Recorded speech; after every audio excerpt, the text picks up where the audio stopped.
Happy Tuesday, everybody. Welcome back into another edition of Prime Sports World. I'm your host, David. On point right there is Mr. TJ Hopkins and Mr. Matthew James joining us here on this show. Thank you very much. I'm going to mute you for a second. You get a lot of background noise. Thank you very much for joining us all here on this show. Today, we're going to be predicting. So last week, we predicted the playoffs in the AFC. Today, we are going to predict the playoffs in the NFC. Tomorrow, we're going to be doing our fantasy show where we talk about do's and don'ts. We give you guys some tips on how to dominate your league. But if you're looking for consistent content on Facebook, Twitter, Twitch, YouTube, you have come to the right place. Prime Sports World, we go live basically every single day, bringing the most up-to-date content. So continue to check us out, continue like, sharing, and subscribing.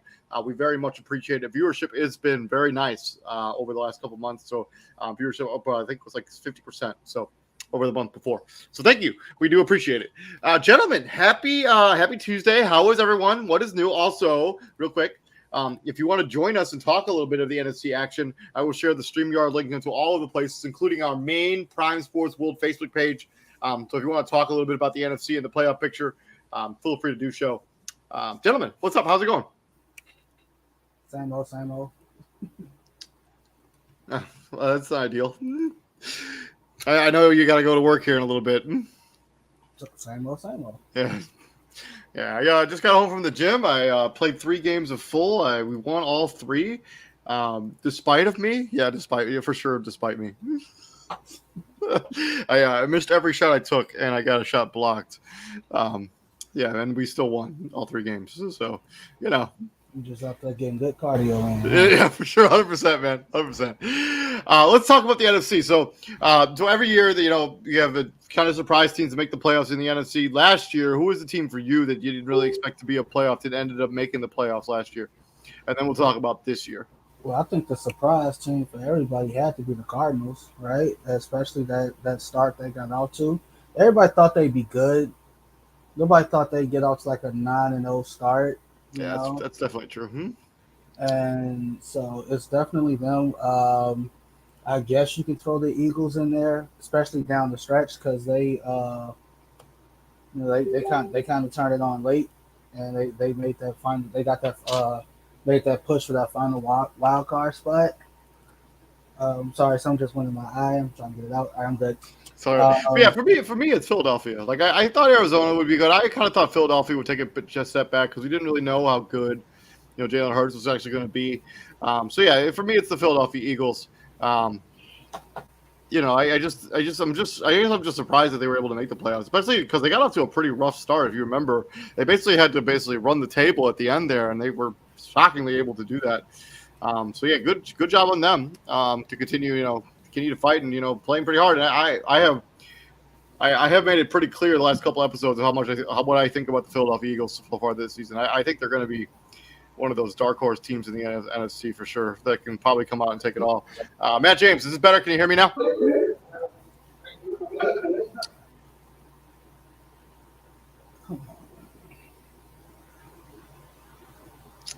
I guess Matt James had a little mic issues. I guess he can't hear us or whatever. So just keep it muted. We'll move on to the show. Let's see if we can jump back in here in a little bit. Let's talk a little bit about last year. So these are the teams that made the playoffs in the NFC last year. First, we had the NFC North. We had the Green Bay Packers. Then the NFC West, the Rams won the NFC West. The Cowboys won the NFC East. And the South was won by the Tampa Bay Buccaneers. And then we had the 3 wild card teams, the Cardinals, the 49ers, and Eagles in no particular order. This is kind of the way – we kind of thought it was going to be when the season started. These were the 4 best teams in each division. They each won their division. Matt, I'll try to jump you back into the show. Can you hear us now? That's something on your end. You're going to have to get that checked out. So you jump back in and rejoin. Let's talk about the NFC North. Do you think the Packers will continue their reign of dominance in the NFC North, TJ, or do you think another team will be the number 1 team in the NFC North? No, they won't. It's gonna be the Vikings. The Minnesota Vikings are gonna win the division.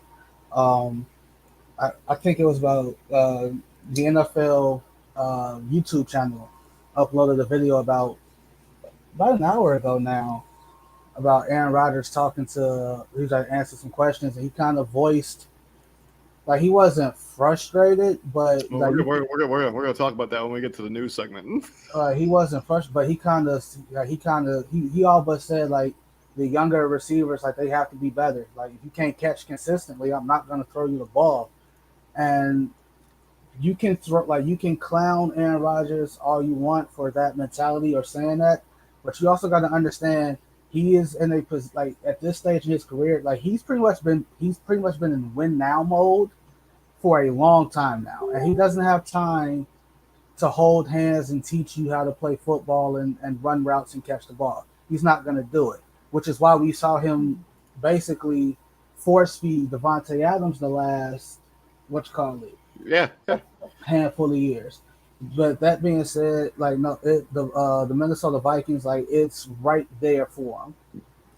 Like this year, like it's right there for them. Like you have the better receiving core, right? Like say what you want about Kirk Cousins, but like all this talk about dude was 33-7 last season. Kirk Cousins has never been a bad quarterback. No, he hasn't been. Like Kirk Cousins he has never been they always knock him because whenever he made the playoffs with Washington, they always lost. But it's because they also give him a hard time because he regularly doesn't show up big in like primetime games. His primetime record is abysmal. But Kirk Cousins has been a really good quarterback, and they have an offense that should be, we're talking one of the best offense in the NFC next season, maybe, potentially, maybe. It's up there, like just off the two receivers alone, right? Like, Dalvin Cook, if Irv Smith Jr. can ever stay healthy again and come into his own, like they should, and they have a damn good home field advantage. Yeah. Yeah, and for all the reasons you just said, I actually have the Minnesota Vikings winning the NFC North too. We're going to talk about that Aaron Rodgers situation here when we get to the news segment of this show. But as we talked about, like this offense for sure took a step back. I mean, they lost two of their best receivers. They're going into the season with Allen Lazard as their number one wide receiver. He's never really proven he can even be a number 3 wide receiver, let alone a number 1. Randall Cobb is kind of a shell of himself. Robert Tonyan is just now getting up to public, so we don't really know when he's going to be effective and back. This is an offensive line that's kind of in shambles too. Never really replaced Corey Linsley. Bakhtiari's been in and out with surgeries on the regular. Minnesota is. This is probably the pick that I feel the least confident about because Minnesota's defense is probably going to be one of the bottom 10 in the NFL. But if they're able to generate a pass rush, because last season they had more sacks than any other team in the NFL, and they gave up more sacks than any other team in the NFL. So if they can find some sort of balance where they're not giving up a billion sacks and they're still able to get pressure on the quarterback and kind of get some pressure off of this very young secondary outside of Patrick Peterson, this is a Minnesota Vikings team that can for sure win this division. I'm predicting them to win it. They're going to win the division. Absolutely. They're going to win the division. Like, there's no reason why. I get the defense is a concern, but let's be honest, right? Like, people don't care about defense no more.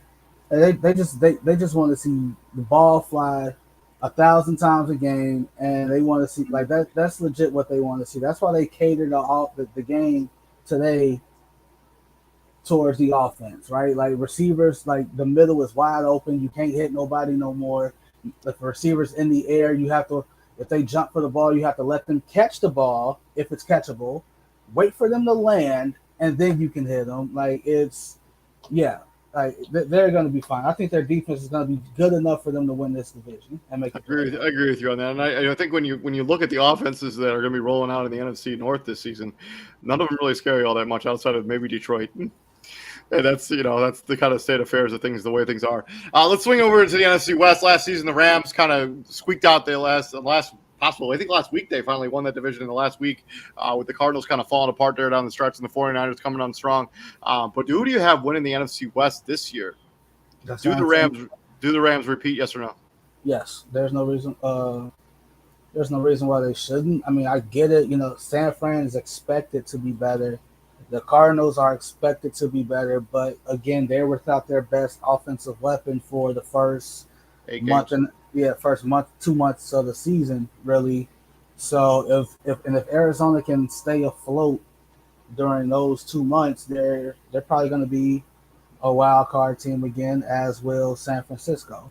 Right, the only way I see the Rams not winning this division is if they just get ravaged by injury to key guys. Yeah. there's no reason to think that the Rams shouldn't win this division again by quite a pretty big margin.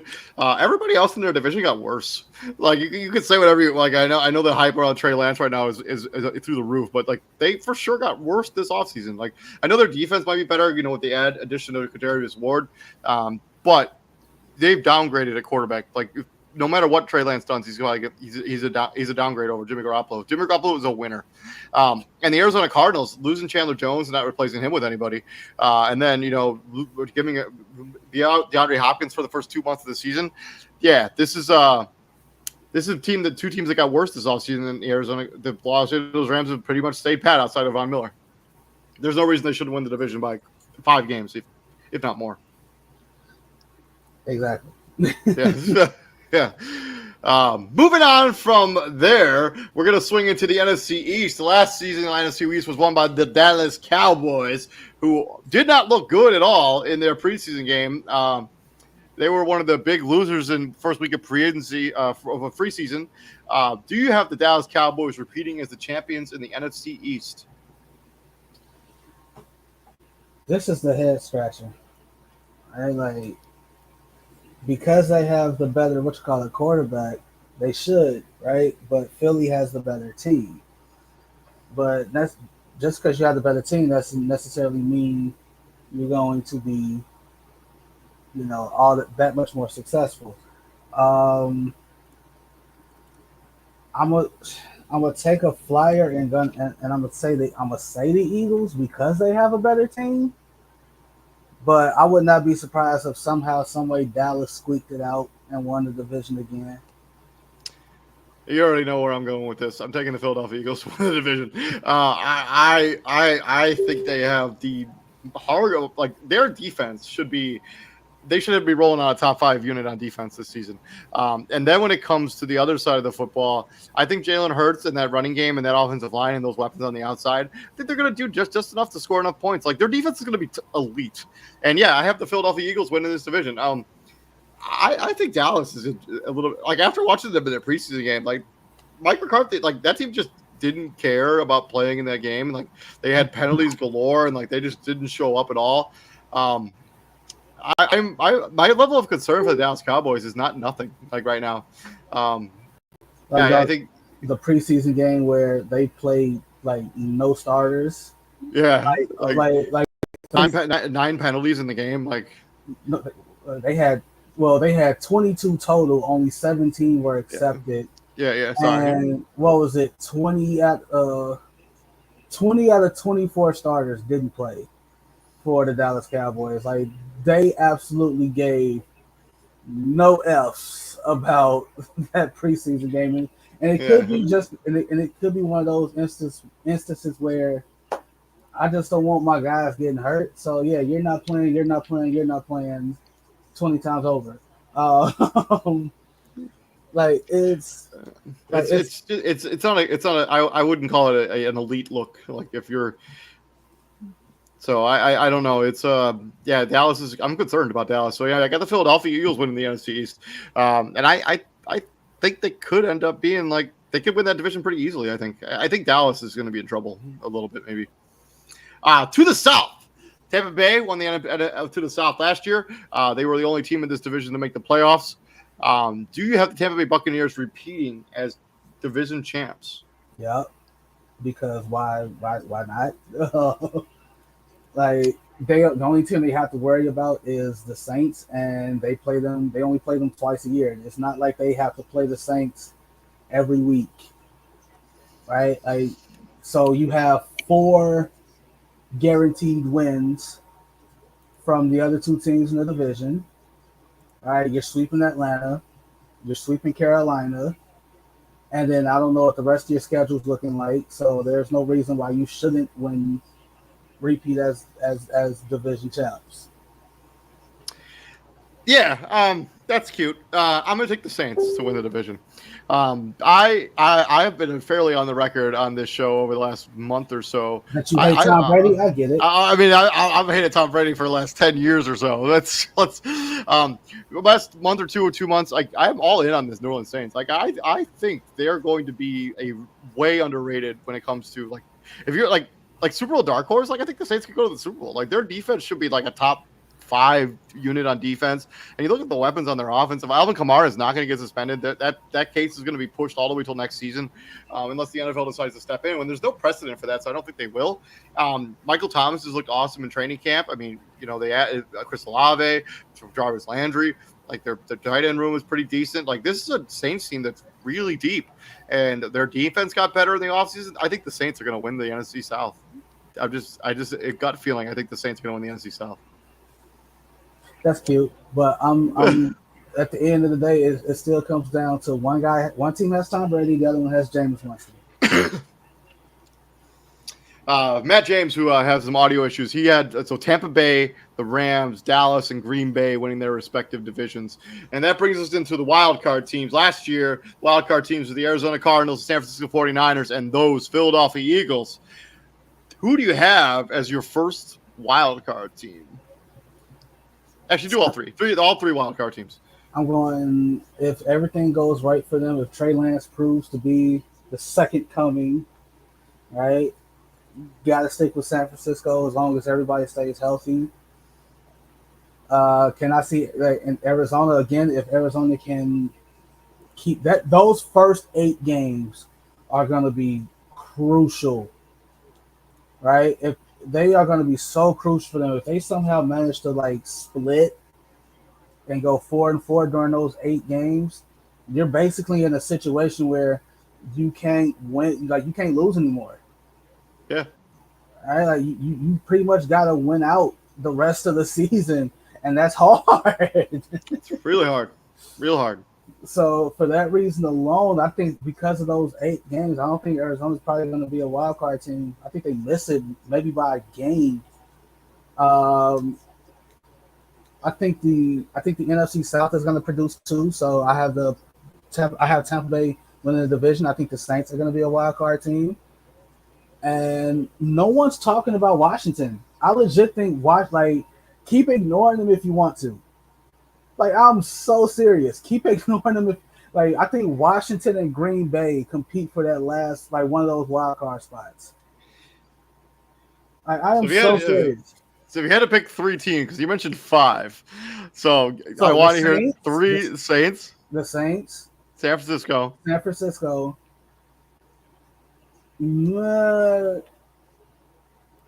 Green Bay, maybe. So I think Washington can make it, but it's just I think because of the division that Green Bay plays in, Green Bay is going to get a couple more wins than Washington gets. Yeah, my wildcard team is actually pretty simple. There were 3 teams that won their divisions last year and didn't win their. I am not predicting them to win their divisions this year. It's the Green Bay Packers. I know we talk about this. We talked about this on the last show, actually. They have Aaron Rodgers still. And I know we talked about this, just having Aaron Rodgers is no longer enough. Right. But he's still Aaron Rodgers. And this is they might have I know I've been talking about the defense a lot, a mostly offensive driven league now, but Packers defense should be really good next season. Their corner came back. I mean, Rasul Douglas, all those guys are back on this team. It's no reason to think that Green Bay couldn't have a top 10-5 defense if they can shore up the running game situation, which has always been their kind of kryptonite. In the passing game, they should be solid. Then I got Dallas Cowboys making it as a wild card team. I don't have them winning the division, but I think they're too talented across the board to not at least make a playoff spot. But if I had to pick a team that out of the 3 that I'm going to mention that I think has the lowest chance to make the playoff, I think it's the Cowboys. It's the Cowboys. I think they have holes. Their defense isn't as good. When Trayvon Diggs isn't getting picks, he's getting burnt. There's no in between. Yeah, for real. There's no in between. He ain't getting picks, he getting burnt. That's what it is. And who's your third? My third team is, of course, it's the Tampa Bay Buccaneers. I'm not crazy where I'm going to say the Tampa Bay Buccaneers are going to miss the playoffs entirely. I just have the Saints winning the division. But the Tampa Bay, as you mentioned, they do have 4 cupcake games on their schedule where they should win all 4 of those games. And I just think the Tampa Bay Buccaneers are going to think Tom Brady's still there, even though they have had a bunch of injuries and their running back situation isn't exactly ideal right now. With whatever's going on with with Lombardi Lenny, not exactly being in shape when he showed up to training camp, and then It's just it's a little bit concerning for me. But yeah, I can't leave these three teams off. But if the Cowboys don't make the playoffs, I actually think the Arizona Cardinals have a better chance than the San Francisco 49ers. I know Trey Lance the hype is real, but I'm just not in on it. I just think that they're going to regress. And their schedule is brutal. Like I just think those 8 games without DeAndre Hopkins, without that safety net, is crucial. And not to mention they don't have Chandler Jones rushing the quarterback anymore. Yeah, true. They don't. Like, he's gone. Like that guy's gone. Like that guaranteed. I mean, he got out to a fast start. What, he had 5 sacks in one game? Yeah, I think that was in week 1. He had 5 sacks in the first week of the season. And then he finished with like 10.5 or 12.5. So it was like, anytime you start off like that fast with 5 sacks in the game, like, bro, like you're supposed to go nuts. You're supposed to finish with like 16, 17, 18 sacks. You finish with 10.5. Like that means you got, from that week on, like from week 1 on, it was all right. We're gonna neutralize him. Like we're gonna throw everything his way, and like that's not happening again. Yeah, so we'll see. But Matthew James, his predictions for the wild card teams are hold on 1 second. He's got the Minnesota Vikings, Philadelphia Eagles, and the Arizona Cardinals. If you would a deeper dive, we haven't predicted any of this stuff yet, but he has Tampa Bay beating Dallas in the NFC Conference Championship game and having Tampa Bay go into the Super Bowl, which I'm sure you love. Yeah, I'm just okay. We might have to pull Max credentials here because Dallas and NFC Championship. Yeah, no, they have 2 playoff wins since the last time they went to the Super Bowl. So it's like, and by the way, people, that was in the 90s, right? Yeah, like, DJ wasn't even alive, and I was like barely alive. Like right, I'm almost not barely alive for anything. So I was 2. It's been 26 years since the Cowboys last won the playoff game, and I'm 28. So I was 2 years old the last time the Cowboys won a playoff game. Well, you mean a Super Bowl because they beat the Lions a few years ago. Oh yeah, that's right. Won a Super Bowl. Yeah, so they have that other playoff win. I don't remember who they beat, but they have another playoff win some semi recently. Moving on from this, by the way, in the comment section, let us know who you think is going to make the playoffs in the NFC. Just a quick recap of my list. I have the Minnesota Vikings, the Los Angeles Rams, the Philadelphia Eagles, the New Orleans Saints, and then my wild card teams are the Packers, Cowboys, and Buccaneers. TJ, you want to go through yours real quick? Yeah, I got the Vikings, the Rams, the Eagles, and the Buccaneers winning their divisions. And I have the Saints, the Packers, and who did I say? The 49ers. 49ers. Making a wild card. But would I be surprised if a team like Washington made the wild card? Absolutely not. I wouldn't. Like, would I be surprised if a team like Arizona makes it back in? Absolutely not. No, me either. I think if I had Arizona's probably the closest when it comes to my wild card list. So let's talk about something nothing or everything. A little bit of news. First of all, Aaron Rodgers, as we referenced when we were talking about the Packers a little bit earlier. Aaron Rodgers frustrated with drops and inconsistency by young wide receivers. So apparently, the ESPN had a lot of fun with this article. The expiration date on Aaron Rodgers' patience with the Green Bay Packers young pass catchers must have read August 16th. Because, I guess he basically was very frustrated with the wide receiving core there in Green Bay. Something, nothing, everything. It's something because, it's everything depending on who you ask, right? But it's definitely something because how long have we had this conversation? How long have we been talking about the lack of a receiving core in Green Bay? And I don't want to hear, he had Devontae Adams for years. Okay, who else? Yeah. Who else? Right? Like he had the tight ends. The tight end's good. Who? Robert Tonyan. He's literally playing on the only team he can play for. Right? Do you really think Robert Tonyan puts up numbers anywhere else? Not named Green Bay? Probably not. And he's coming off an injury. Well, this year he's not going to be what he was, right? And Aaron Jones. Okay, that's a running back. I mean, Nice. AJ Dillon's nice. I mean, That's a running true. back. Yeah. So I mean, But yeah, this is for sure something. Strictly speaking of his receiving room, he has a rookie and what was it? Christian Christian Watson. Watson. Yeah, Watkins, and then they have Amari Rogers, who's Amari Rogers, who's a second round player, a year one tight end, and Tyler Davis. Um, they have Alan Lazard, Randall Cobb, Sammy Watkins, who may or may not make the roster. I don't know. I mean, Yeah.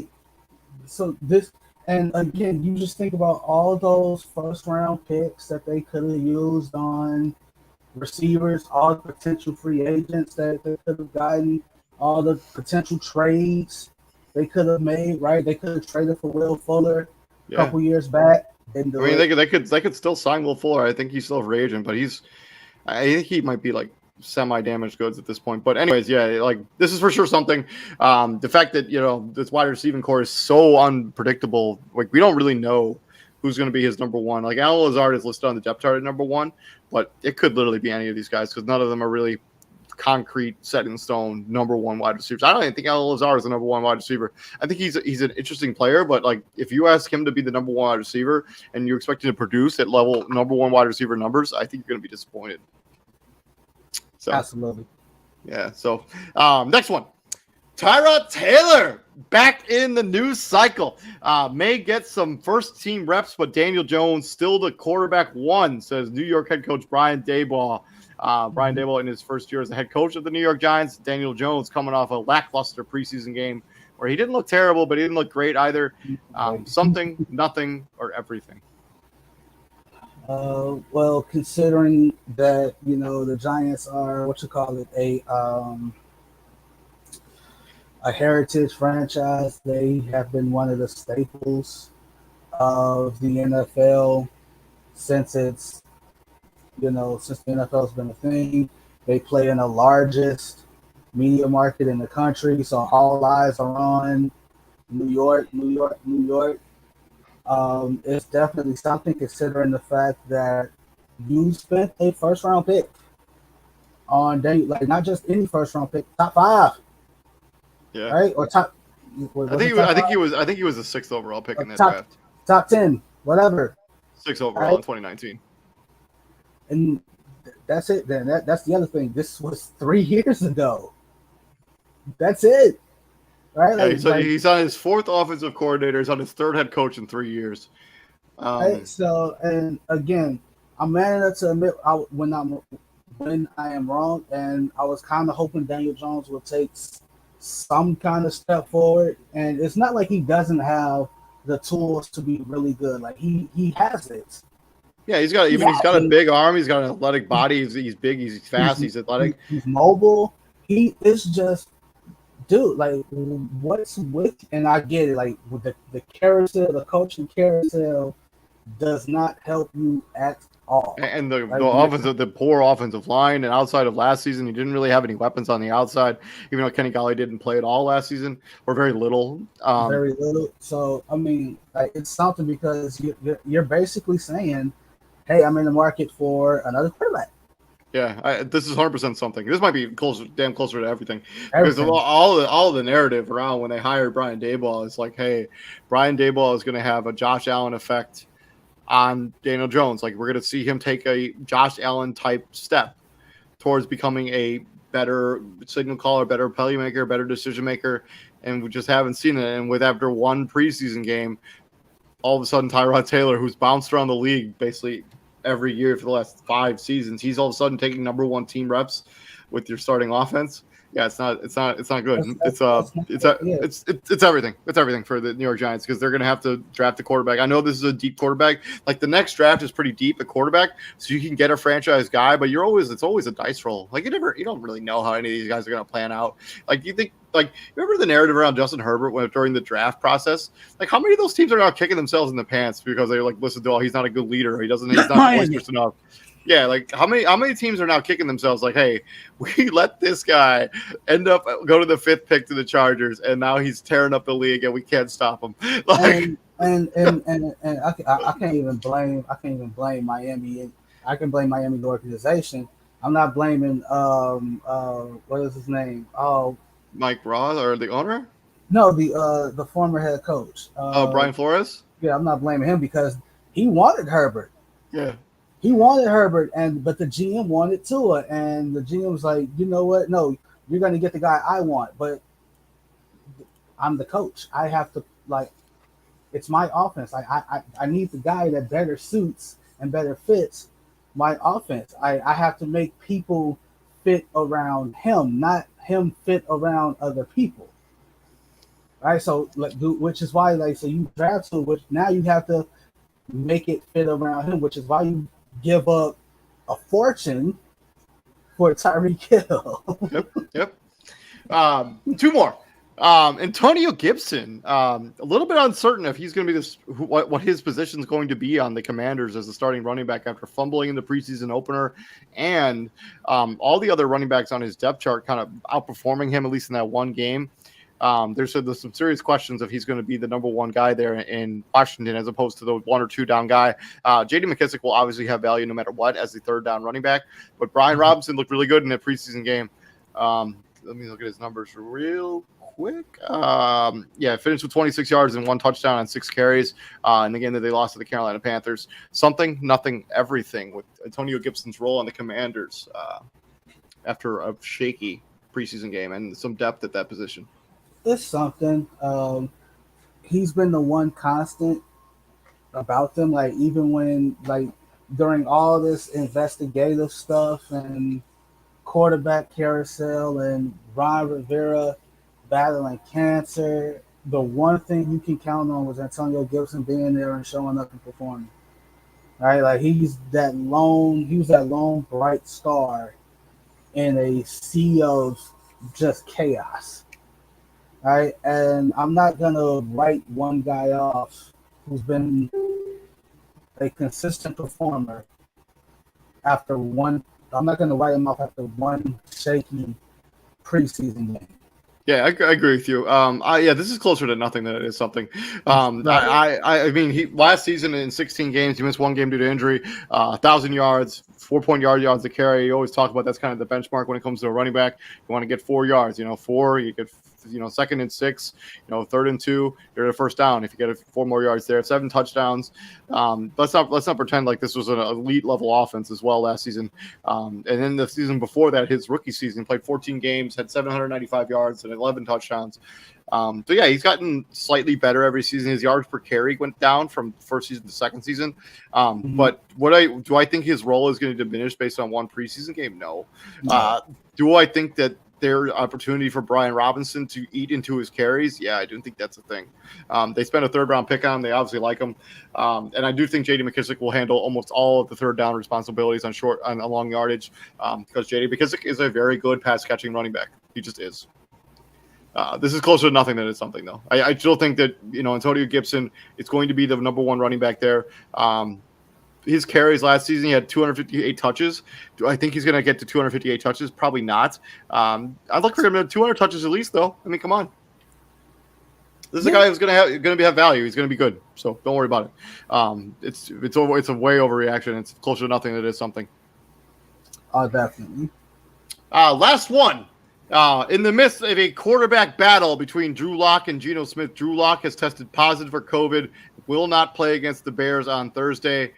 This is coming off a preseason game where he played pretty well in that game. Actually, both of their quarterbacks really did. All 3 of the quarterbacks that played for the Seattle Seahawks on whatever that last game was, played pretty well. Drew Lock, 11-15, 102 yards and 2 touchdowns, no interceptions. Geno Smith in that same game, 10-15, 101 yards, no touchdowns and no picks. He also rushed twice for 9 yards and a touchdown. Is this something, nothing, or everything? The fact that Drew Lock is going to miss the opportunity to play against a very porous Chicago Bears defense. Let's be real. Well, is it porous or is just Pat Mahomes just that goddamn good? It's a little bit. I thought it's for sure somewhere in between, somewhere in the middle. It's nothing. Who cares? I think this is for sure something. I mean, Drew Lock had a real opportunity here to come out against the Chicago Bears, shine, win the starting job. I'm not saying that like he was gonna like the Seahawks are gonna go anywhere this season based on the fact that if Drew Lock was to win this game, they're still gonna be in the same scenario. But like here's the thing: the ruling is still out on Drew Lock. There are still people that are not ready to give up on him. There's a reason that the Seattle Seahawks wanted him back in the trade, because there's still potential there. Like, he's got a big arm, he's got all the intangibles you look for in a pro style, like a prototypical NFL quarterback. But now he's not going to get an opportunity to even like showcase his skills against a team that's not wearing the same uniform. I think this is something. Is whether he goes out and shines. Guess what? They're still taking the quarterback in the draft. Likely, if he sucks, they're still taking the draft and the quarterback. Likely, right? So that's why I say it doesn't matter. Like, on the organizational front, like Drew Lock himself, yeah, you're trying to do everything in your power to convince this organization that you don't need to go and get another young quarterback, because what's the difference between me and the potential young quarterback that you're gonna get? You're switching a young quarterback for an even younger quarterback, and you're not putting me in this position to be successful. So what makes you think you're gonna put that quarterback in a position to be successful? My offensive line sucks. I have no run game what to speak of. I'm potentially gonna be missing out on 2 top-tier targets in DK Metcalf and Tyler Lockett. One of those 2 guys is going to get traded. Maybe both. I would be shocked. Like, you keep saying that, but crazier things have happened. It's true. We got some comments here from David Henderson. For some reason, StreamYard's having a big problem here with like showing the comments on the. Okay. I don't really know why I don't really know why that's happening. David Henderson says that's nothing. Because like the Aaron Rodgers conversation, he actually has Dallas as not making the NFC Championship. I do not have. It's more likely that I catch a leprechaun. That's what he said. I think that, if I had to take odds between Dallas Cowboys making the NFC Championship or David Henderson catching a leprechaun, I think I have my money on the leprechaun. I don't. Yeah, I don't. I like those odds.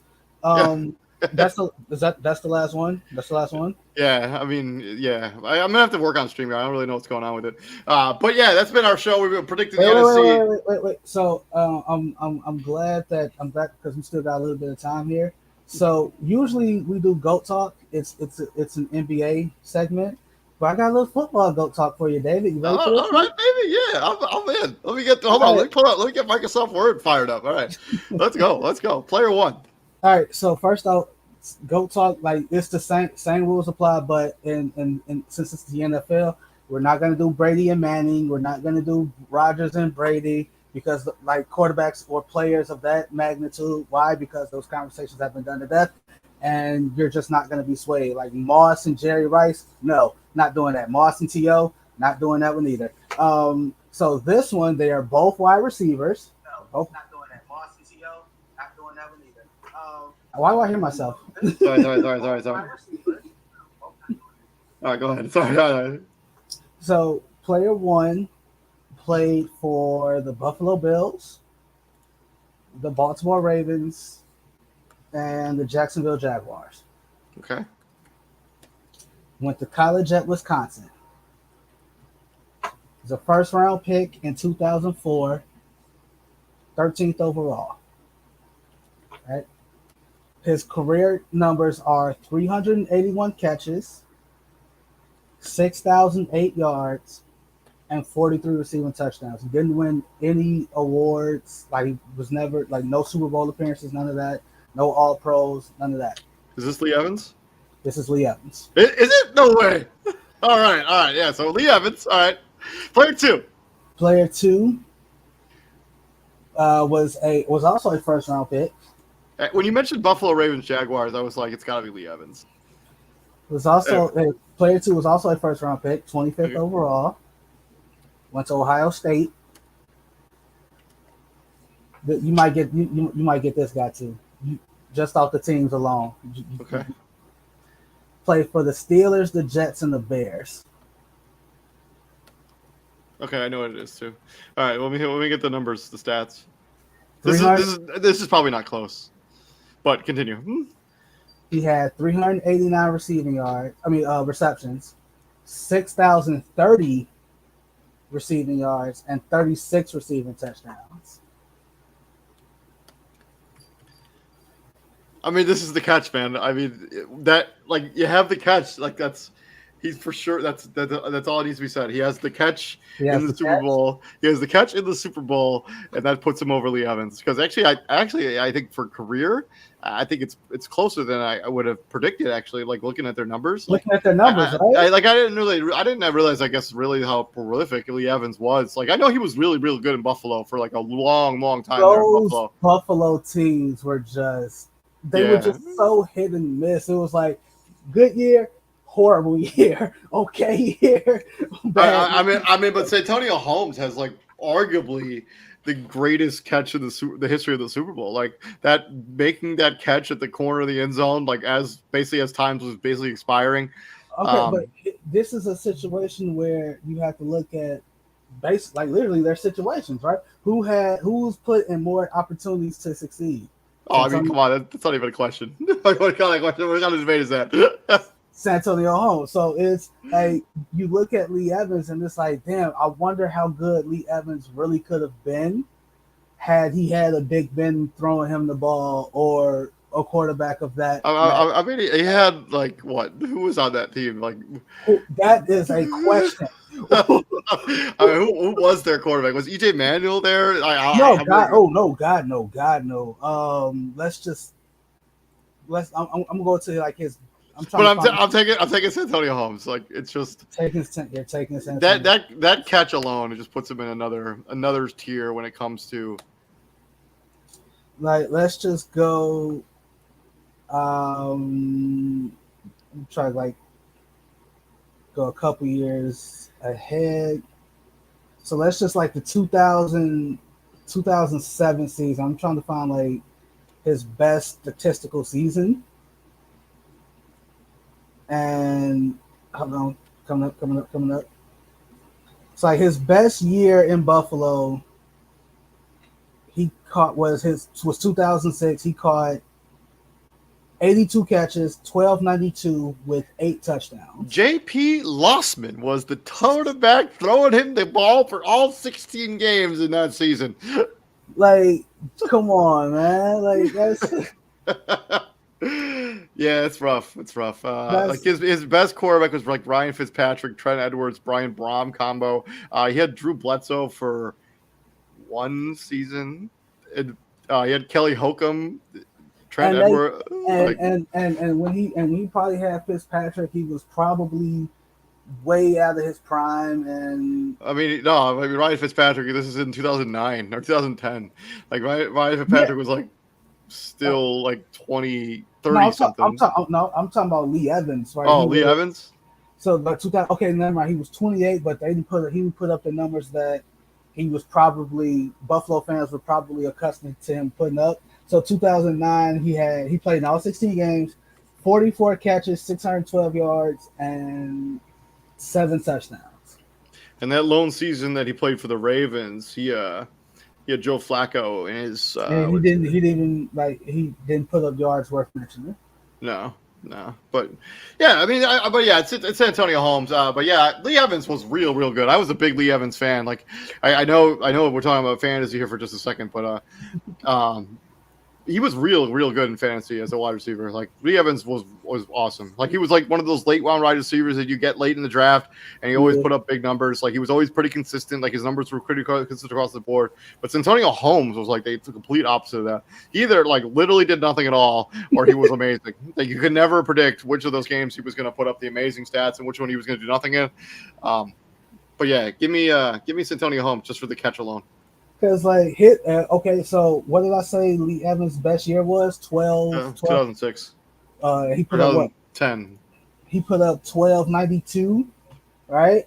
Yeah. Santonio Holmes, his best year, he put up 1,248, but he had 7. So that was 2009, the year after they won the Super Bowl. Played in all 16 games. He had 79 catches, 1,248, and 5 touchdowns. So statistically, it's definitely close. It's just literally Santonio Holmes was never an All-Pro. He was never, he never even made a Pro Bowl. Right? Neither did Lee Evans. So neither did Lee, but Santonio Holmes has the one thing that players always that they play the game for. He has a Super Bowl, and he has arguably the greatest catch in Super Bowl history.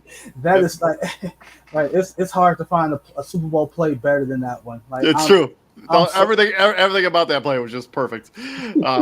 But yeah, we'll be back tomorrow. We're doing our fantasy show tomorrow. We're gonna be doing basically, giving you guys some tips of how to draft your team, strategy, do's and don'ts, that kind of stuff. You don't want to miss that content. It's gonna really help you get your team ready because most people haven't drafted yet because usually wait till like the 2 weeks out. So that'll help you get ready for your fantasy football league. That show is starting tomorrow at 9 Eastern time. Izzy should be joining. I think TJ is going to jump onto the podcast a little bit and give the amateur perspective, kind of, see how, pick our brains a little bit. So yeah, that's going to be tomorrow, fantasy show. Thursday, we may do the crossover on Thursday because we didn't get to do it this weekend. Right. But we'll see. This has been David Huppman. I'm right there is Mr. TJ Hopkins. And thank you very much for joining us here at Prime Sports World. Please like, share, and subscribe to the show. Also, if you ever want to join, the StreamYard links are always provided. TJ, what we do here at the Prime, my friend? We bring the heat. Yes, sir. We bring the heat, my friend. And I will see you tomorrow, man. You have a good day at work, buddy. See you, man. Peace, man.